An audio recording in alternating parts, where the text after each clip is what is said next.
In the elements of a personal essay, it is important to note that it is different from other formal writing. The personal essay is usually based on personal experience through which you have grown or changed. Differing from formal writing, a personal essay does not have to prove anything. It is a story with a significant personal meaning. Personal essays will have a central theme. This is what the essay is about, or the larger sense. For example, Orwell's essay, Shooting an Elephant, tells the story of the author shooting an elephant, even though it was unnecessary. However, thematically, the essay is about maintaining power, saving face, and acting under pressure. So even though there isn't any proving going on, personal essays will have a central theme, some universal truth to which anyone can relate. An epiphany is a moment of sudden realization or awareness of the truth. It represents a reflective aha moment in the essay. A personal narrative may contain multiple epiphanies in varying degrees. A good example of this comes from George Orwell's Shooting an Elephant. It says, "And suddenly I realized that I should have to shoot the elephant after all. The people expected it of me, and I had got to do it. I could feel their 2,000 wills pressing me forward irresistibly. And it was at this moment, as I stood there, with the rifle in my hands, that I first grasped the hollowness, the futility of the white man's dominion in the East." The speaker suddenly realizes that he has to shoot the elephant because the people had more power over him than he did. In his effort to not look foolish, he realizes that he has become their puppet. Most personal narratives will not contain horror movie-like tension. However, try to write in a way that keeps your reader wanting to know what will happen next. If your readers already know how everything is going to turn out from the first paragraph, why should they continue? Another great example from Orwell's essay is this passage. "I had got to shoot the elephant, to come all that way, rifle in hand, with 2,000 people marching at my heels, and then to trail feebly away, having done nothing. No, that was impossible. The crowd would laugh at me, and my whole life, every white man's life in the East, was one long struggle not to be laughed at. But I did not want to shoot the elephant. I watched him beating his bunch of grass against his knees with that preoccupied grandmotherly air that elephants have. It seemed to me that it would be murder to shoot him." In this, Orwell keeps suspense by having an internal battle about whether to shoot the elephant or not. It makes the reader want to read on, to figure out what actually happens. As with fiction, a personal narrative works towards a climatic event, a turning point or moment of action to which the narrative builds. This is the highest point of tension in an essay. In Orwell's story, the climax comes when he shoots the elephant. After the internal argument he shoots the elephant. Sometimes the climax can also result in a moment of epiphany. "When I pulled the trigger, I did not hear the bang or feel the kick. One never does when a shot goes home. But I heard the devilish roar of glee that went up from the crowd. In that instant, in too short a time, one would have thought, even for the bullet to get there, a mysterious, terrible change had come over the elephant." In a personal essay, you are not trying to make yourself appear always cool and in control.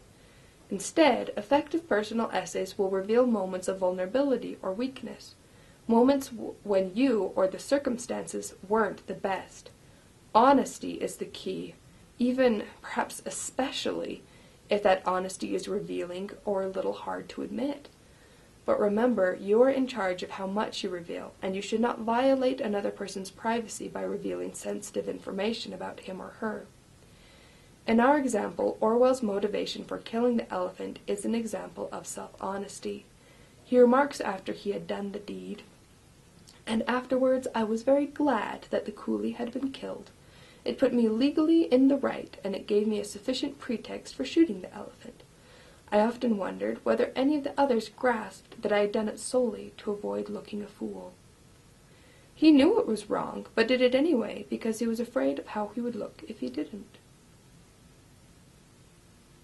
When writing your personal narrative, your job is to create the sensory images and emotions of your experience, so that your reader knows what you saw, felt, and thought.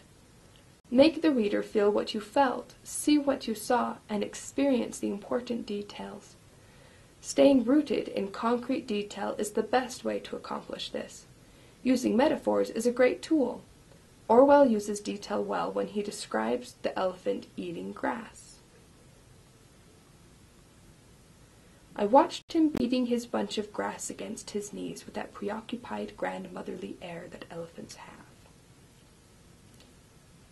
He compares the elephant with a grandmother, two very concrete details, so his audience can see what he feels, that this elephant is innocent and harmless.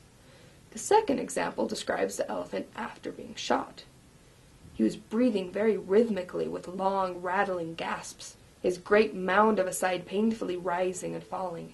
His mouth was wide open. I could see far down into caverns of pale, pink throat. This example describes in honest, very raw details everything that was happening, so we not only see the scene exactly, but we also feel the vulnerability of the elephant and the man. Make your details work for you. Choose the ones that layer your mood naturally with the scene. The people in your narrative, especially yourself, need to come alive and seem like real and interesting people. Use dialogue or mentioning a quirky character trait goes a long way in creating a three-dimensional character, as opposed to a flat, boring character who appears like a puppet in your story. However, not every person who shows up in your narrative will require characterization. Only give detail to the most important subjects. The essay's theme should have some element to which people can relate. The readers should be able to see themselves and their own experiences, to a certain extent, in the story. Orwell was afraid of what people would think of him if he didn't shoot the elephant. Most of us have never and will never shoot an elephant, but we can relate to the pressure to act in certain ways to avoid looking weak or foolish. Although shooting an elephant is a very rare act, Orwell's essay contains ideas and themes to which we can all relate. Since personal narrative deals with telling stories, the organization is chronological, events occurring in a particular sequence. Sometimes writers play with time by starting at the end and then backtracking, but some form of time is usually the organizational principle. In Shooting an Elephant, Orwell uses the introduction to briefly explain the setting and the people he worked with, and then he goes on in chronological order. This is good use of organization for a personal essay. Overall, a personal essay is a chance for you to put into written words an event that haunts, fascinates, excites, softens, depresses, or pleases you. Something distinct, either positively or negatively, that you think might be of help to you or someone else by writing the experience down. And the more honest you can be when writing the experience down, the more it will help you, the more it will reach those who read it. So be honest and be successful. Good luck.